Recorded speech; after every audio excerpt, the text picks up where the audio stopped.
आज पुन्हा एकदा एका शेतकऱ्यांच्या मदतीसाठी आपण आलेलो आहोत। म्हणजे कसं आहे की आमच्याकडे काय आहे की पैसे देऊन कुणी कामाला येत नाही। जर तू माझ्या कामाला आलास तर मी उद्या तुझ्या कामाला येईल। म्हणजे स्ट्रॉबेरी लागण असेल किंवा भात लागण असेल किंवा इतर कोणतीही काम असतील। मी वरती एक प्लॉट आहे, त्या प्लॉटमध्ये स्ट्रॉबेरीची लागण झालेली आहे आणि इथं जे खाली प्लॉट आहे त्याच्यामध्ये स्ट्रॉबेरीची लागवड आता चालू आहे।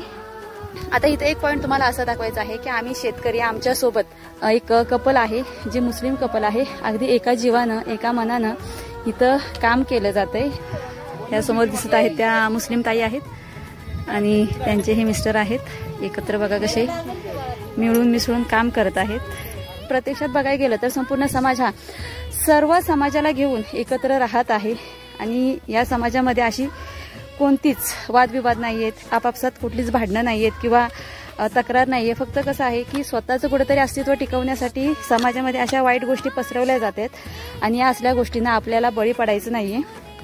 विनाकारण समाजामध्ये वादविवाद लावले जात आहेत आणि समाजाला भरकटवलं जातंय।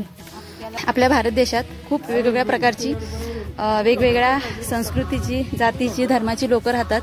त्यांना घेऊनच आपला हा भारत देश आहे। तर त्यांना घेऊनच आपल्याला एकत्र राहायचं आहे आणि शेवटपर्यंत आपला भारत देश हा असाच टिकवायचा आहे।